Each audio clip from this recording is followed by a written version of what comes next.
दिनैनि सानावहाय जिथुनिखि एनडिएफबिआ हारि दानायनि बा हारिखौ बर' हारिखौ गेरेमसा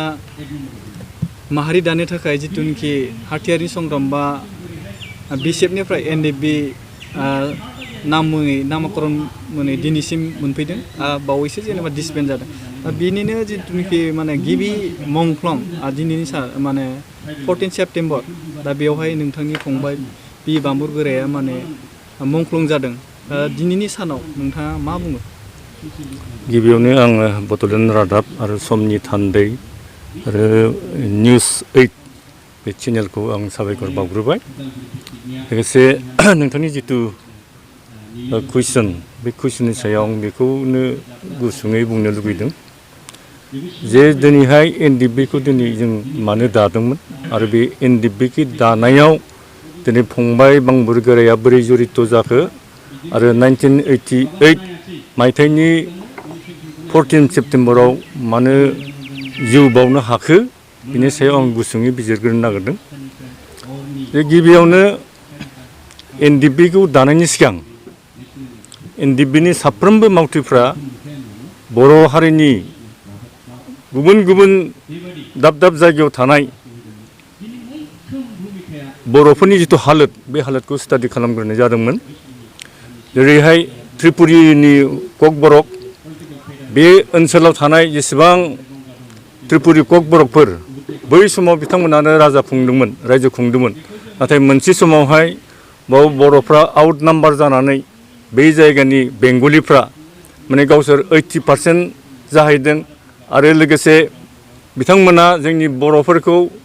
बे जायगायाव ककबरक होनना बुङो ककबरकफोरखौ जेरैहाय अयथासार खालामनानै बिसोरो सेरखाय बेरखाय खालामनानै आउट नाम्बार खालामनानै गावसोरो मेजरिटि जाहैदों। थिग बेबायदिनो जोंनि नागालेण्डआवनो होन नागालेण्डनि जिथु बर'फोर बे जायगायाव गोबां बोसोर बर'फ्रा रायजो खुंदोंमोनब्लाबो मोनसे समावहाय बेवहाय बर' हिसाबै रावबो थांनानै थानो हायाखै माने गुबुन हारिफोर बायदि मेस कसारि नाम लालायनानै सारि गाननाय कालसार गैयै बेबायदि मोनसे थांनानै दंहैयोमोन आरो नेपालनि बर'खौबो जों सिन्था खालामदों बै समावहाय नेपालाव मोनसे समावहाय रायजो खुंदोंमोन बर'आनो साउथ नेपालावहाय बे जायगानि माबाखौ बर'फोरखौ मेसि होनना बुङो दा बाहाय गासैबो नेपालनि जेसेबां बर'फोर बाव मेसेफ्रा जोंनि बर' हारिनि मेसेफ्रा नेपालि ड्रेस गाननानै नेपालि राव रायनानै गावसोरखौनो थांनानै थानो गोनां जाहैदों। बिदिनो जोंनि आसामावबो सनवाल कसारिखौनो होन बा सरनिया कसारिखौनो होन आरो गुबुन गुबुन मरान मटक बेफोर जोंनि फोलेरनि मानसिमोन मोनसे समावहाय जोङो बेफोर बर'नि हारिमोनब्लाबो गुबुन हारिजों गाग्लोबजानानै गावसिनि राव हारिमु गासैबो फोजोबनानै लानो गोनां जादों। दा बेफोरखौ जोङो गासैबो थन्न थन्न रिजायनानै जोंनि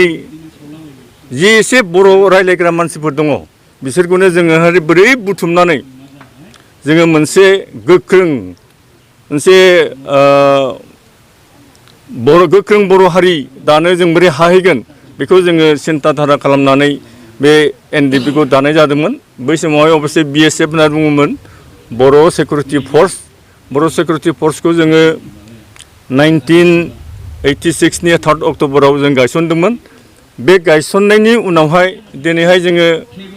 गोबाव सम एनडिएफबिनि आरो बिएसएफनि जानानै जोङो 93 सिमहालागै बिएसएफ हिसाबै नांबोदों आरो 93 नि उनावहाय जोङो एनडिएफबि नाम लानानै जोङो बर' हारिनि थाखाय जों नांबोदों आरो बे समाव बांबुरगोराया 1986 मायथाइयाव एनडिएफबिनि फाउन्डेसन डे खालि बिथाङा कामान्डार इन चिफ हिसाबै बिथाङा बिबान मोनदोंमोन आरो कामान्डार इन चिफ मोननानै बिथाङा जेसेबां हायो बै समावहाय बर' हारिनि थाखाय नांबोदोंमोन। नांनानैहाय 2 बोसोरनि उनाव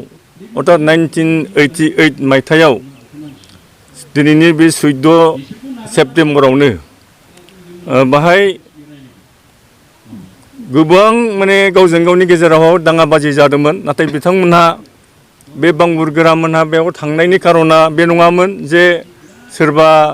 गुबुन हान्जाखौ बुथारहैनाय बा माबाहैनाय बेबायदि नङामोन मोनसे गुड इल मिशन लानानैसो बांबुरगोरानि जितु हान्जा बे बांबुरगोरानि हान्जा रौताथिं थांदोंमोन नाथाय बिथांमोना बै समावहाय एबसु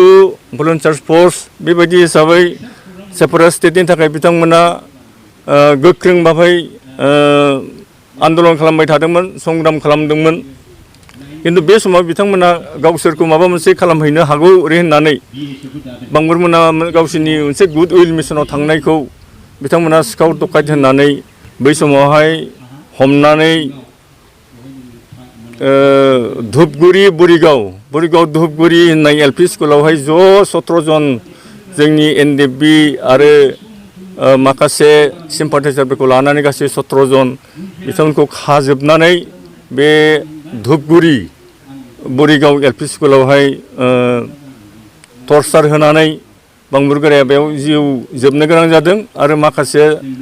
भाग्य मथे इसोरनि अननायाव बिथांमोना थैयाखिसै नाथाय आंनि साननाया बे जे बिथाङा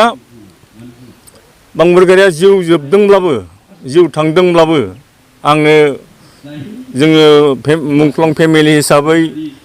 जेबो दुखु मोनाखै मानोना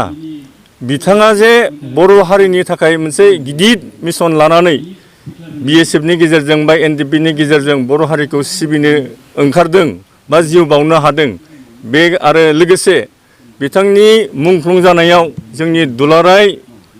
एनडिएफबिनि मावथिफ्रा जे मुंख्लं होननानै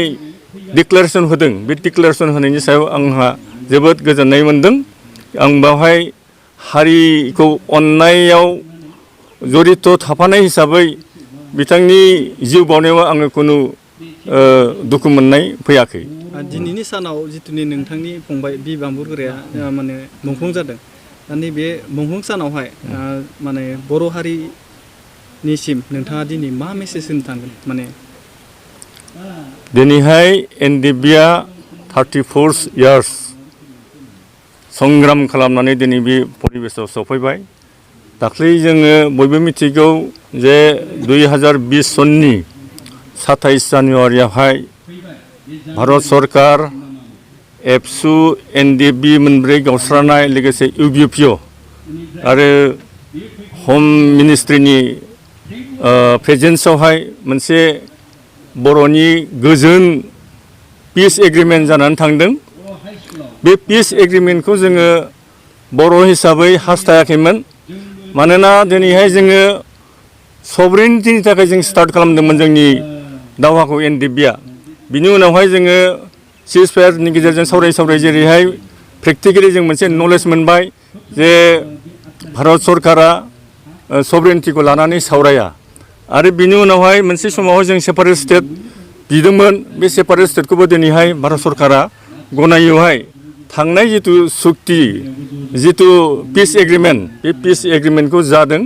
आरो बे पिस एग्रिमेन्टआवहाय दिनैहाय जेरैबायदि जानांगौमोन जेरैबायदि क्ल'जफोर होदों पिस एग्रिमेन्टआवहाय बे पिस एग्रिमेन्टआव होनाय क्ल'जफोरखौ जोङो बिजिरनानै नायदों बिजिरनानै नायनायाव जोङो खुनु बर' हारिखौ रैखाथि होनायाव बेबायदि मोनसे क्ल'ज बेबायदि नुवाखै बरंस अलरेडि एमेन्डेड बिटिसि मोनखानाय हाग्रामा मोननि दैदेननायाव बिएलटिनि दैदेननायाव जिथु बिटिसि सुक्ति जादोंमोन 2003 आवहाय बे एमेन्डेड बिटिसिआनो दा जिथु बिटिआर बिनिख्रुइ मर पावारफुलसिनमोन दा बे बुस्थुखौ नायोब्ला जोङो दानि बिटिआरखौ रिभिउ खालामफिननायनि प्रयजन दङ मानोना बेखौ जोङो गनायनांगौब्ला थाखानाय बिटिसिनिफ्राय जोङो अनेक गामिखौ मोनसेनि उनाव मोनसे जोङो कर्तन खालामहैनो बायद' जाहैगोन मानोना प्रमद बर'मोनहा बे कर्तन खालामनायखौनो एग्रिमेन्ट हिसाबै खालामनानै गारबोदों बेनिखायनो जों बेखौ रिभिउ खालामनांगौ होननानै प्रयजन खालामदों प्रयजन सानदों आरो जोङो एनडिएफबि हिसाबैबाबो प्राक्तन एनडिएफबि हिसाबैब्लाबो जोङो बेखौ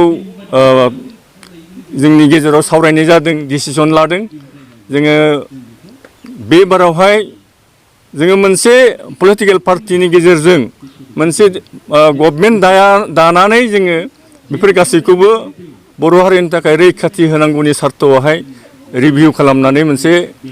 गोजोर मोनसे मोजां गावनि बर'फोरनि राव हारिमु थामोनथा बेफोरखौ नोजोर होनानै मोनसे जोङो गोख्रों माबा मोनसे सावरायनायनि गेजेरजों रिभिउ खालामागौ मानि बाहाय जोंहा जेबो निरापत्ता गैया होननानै आं सानो। नोंथाङा जिथुनिखि एनडिएफबिनि मुंख्लंफोरनि जिथुनि बिबामफोरानि माने गिबि मोनसे गोजौ मानदण्डआव थानाय माने बिदा हिसाबै नोंथाङा जिथुनि बिटिआर रेकर्ड जालांबाय बेखौ नोंथाङा माने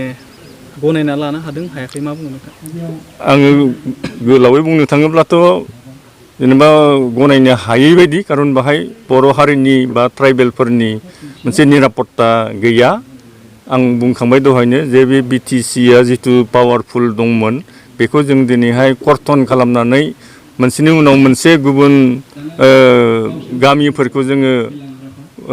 फोजोबनानै लानायनि बाहेरै जेबो गैया। आरो मोनसे समावहाय बेबायदि थाङोब्ला बिटिसिआबो फिसा मोनसे मेपआव सहैनानै जोंनि